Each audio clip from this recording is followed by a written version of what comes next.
So today in Blade District, we have a budget knife unboxing, or unboxings, I should say. Make that plural, because we got two of them.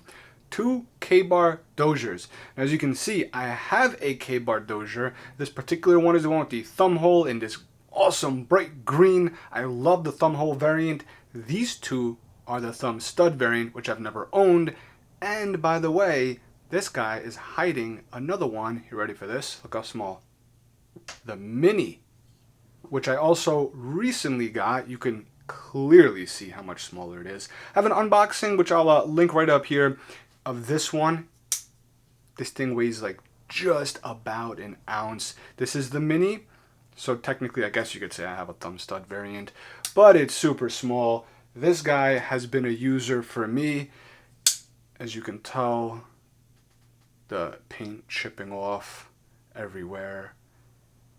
But it's still a great knife. I love this guy. These make great first knives. There's not a lot of knives that are like affordable, that are users that you can just really put to work. And these are a few of them. So let's unbox these two. I forget the colors. I want to say one's red and one's black. Actually, let me just look. Probably say it right here. So we got red, and then I'm assuming the regular one is the black one. Let's save that red one for later because I'm curious about that. Can we open it without cutting that? Let's see. Here we go. So like I was saying, these make really good first knives for folks. They make great gifts because they're affordable and they just put in work. Like you can put these guys to work and they just stand up to everything from what I've seen. Oh, look at that. I already didn't know what this has happened so many times where I order the damn knife or the wrong one, or I ordered the right one. I just didn't know what I was unboxing. So apparently I loved the thumb hole so much that I bought another thumb hole variant. I'm not mad about that because I love the thumb hole variant. Now I know what's going on here. This guy is the thumb hole variant. And this red one, that means that's the thumb stud variant. So we could put away with him and compare the thumb hole to the thumb stud. Both of these being brand new, I need to start remembering what I order.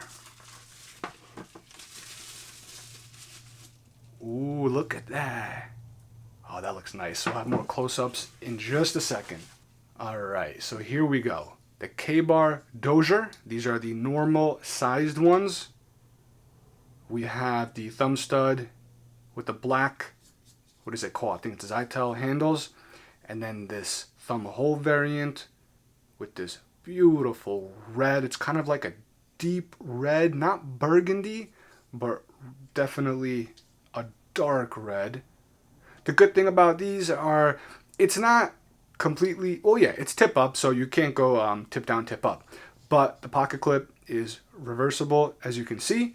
It sits nice and flush inside of there. Gives you a lanyard loop for folks who enjoy that. It is not a deep carry, but again, this is just a great knife that it's not that heavy for what it is. I know I said it before, I might sound like a broken record, but these knives, they're just great to have around. When I first got into knives, I would be lying if I said I didn't like these. I was more like looking into things that caught my eyes. And this to me was like, it just looks like whatever. But as I got more into knives, I'm starting to appreciate knives like these that are just great tools to have around for whatever. Let it be for you, for a gift, for recommendation, whatever. So, first up, the thumb hole, which I love the thumb hole opening one. I own one. There we go. It's a little bit tougher than the current one that I have. Still smooth, but for example, this guy here just really opens, and as you can tell, falls. I've used it. It's been broken in. Drop some oil in there. This guy in time will be just like that. Instead, you need a little bit of a shake. Hits you right there where it's not sharp, and you could easily still close it one-handed. Feels great in the hand, lightweight, great blade shape. And these are actually, from recollection, these are different blade shapes when it comes to this one. So let's do a quick comparison. So when it comes to the thumb hole on this, or not thumb hole, thumb stud, it's reversible, but it's only on one side. You see there? You got the screw. Now I don't know this from experience. I'm just kind of guessing because even the mini one had that. It's got to be. You just take it off, move it to the other side. One thing I noticed on the mini, which is the same as this, It's harder to see on this, but it's a very unique thumb stud. It's like completely rounded on the top, which is hard to see. I'm gonna have to bring the mini back in. What'd I do with the mini? Just for reference, because it is the same thumb stud, do you see how beautifully rounded it is on the top? You would think that's not good. You can't get a grip on it. But then it's got these like 2 rows or 3 rows of like jimped right around it. And it actually works really good to get it. It's like it's oddly comfortable for a thumb stud. Very weird. I don't know how to explain it. You just got to experience it. And this one, same thing. It does protrude a good amount, but let's see. Yup. You just feel really secure opening it. And this guy's even more, needs a little more breaking in. But let's compare that blade shape, because like I was saying, it is different. See that? I like this one for some reason. I like the thumb hole. I think opening it is a little bit easier. I like the style, the design of it a little bit more. I'm curious about weighing them. I almost want to say this one might be lighter because you're missing the thumb stud, you got the hole, and I want to say there's less overall blade material. Let me see something. There's one... No, they're about the same. So this is the more budget line. Oh, God, I got to think now. Correct me if I'm wrong, but I believe the Dozier, just like the Ontario Rat line, I believe they have the more expensive one. Do they make this in D2? I want to say they do. This is more, I want to say it's AUS 8 from recollection. I don't even think they say it on here. Let's see. I believe these are AUS 8. If I'm wrong, I'll put something above. But I think that's what it is. And they might make it in D2. If I'm wrong, I'll just put here, nope, you only get them in the cheap steel. But I think they do. Now, like I said, this is nothing new to folks. If you're watching this, you either just love knife reviews in general, or you might be new. And if you're new, I highly would recommend one of these as a great all-around utility knife. They're lightweight, they disappear in the pocket, especially for the size. This guy needs to break in a little bit more. Let's get a quick weight on them, because you got a decent size here. Let's actually see, what did I do? There you are. Hold on, let me grab this. Hold on. All right, let's see what the handle, not the handle, what the blade length is on these. Let's go this way.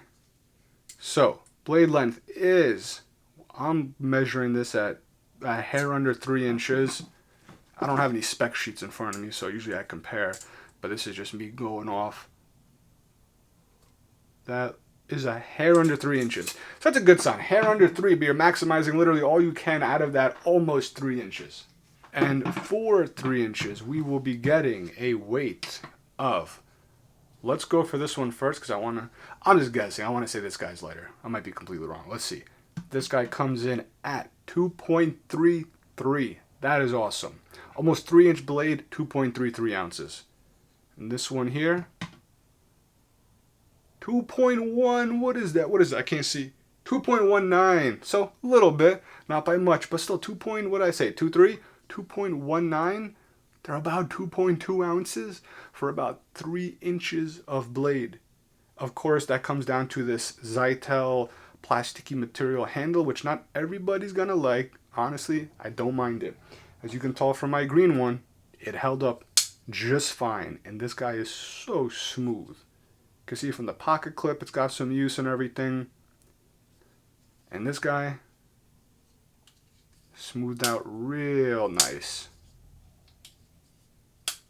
One thing I almost forgot to do is a quick cut test on these. The main reason why I want to do that is because when I had the Mini, he couldn't cut anything out of the box. And it took so long to sharpen, I feel like the grind, something was just completely off with it. I think it was just a Mini. But just in case, we're going to do a quick cut test on these. So, let's see how these are out the box.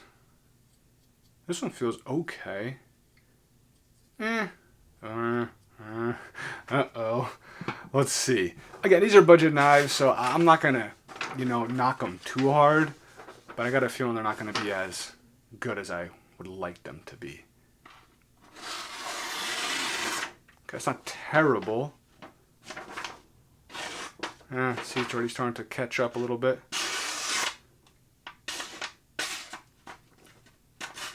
Yeah. Come on. So it cuts, but I can feel it gripping the paper a lot. Yep, like I thought. This one's a little bit better once you get into it. But it's still, let's see, it's still not as good as it should be. Not terrible. Definitely more drag though. But this one is a little bit sharper than that one.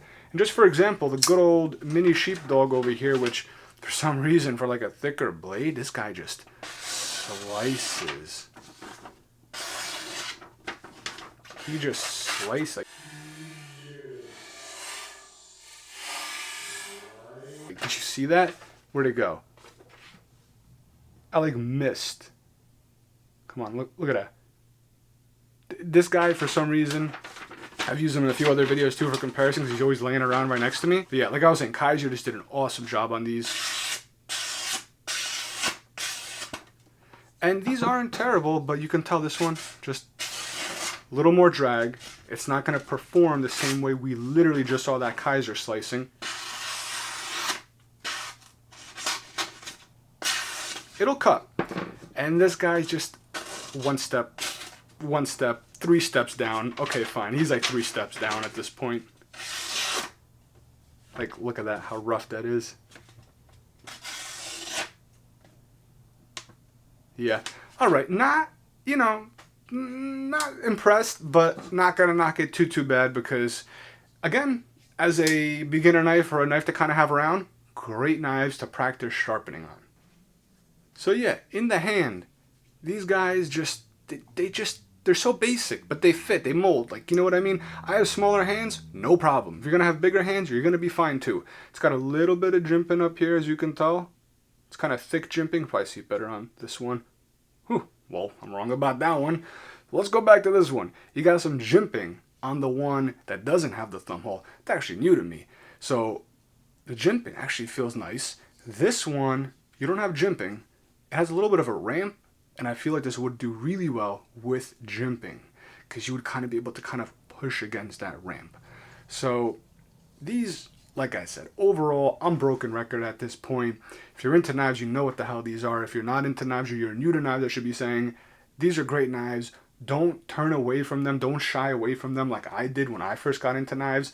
They're actually really nice. And now, 5, 6, 7 years down the road, I find myself buying these a little bit more when I have more expensive knives and I just want something that I could throw around. Just throw, either wear on with basketball shorts, lounge shorts. They're super lightweight. Throw one in the car, throw one in the backpack, keep one in the kitchen, give them to friends, family. Let's try not to cut myself. Whoop. Whatever it is that you want to do, the Ka-Bar Dozier will probably get the job done at an affordable price range. And that's going to be it for this video. If you're interested in more knife videos, content, upcoming giveaways, consider subscribing to the channel. Drop a comment. Let me know what you think about these. If you've handled them, if you prefer the thumb hole versus thumb stud, something I'm definitely interested in hearing. And I'll catch you guys in the next video. Thanks a lot.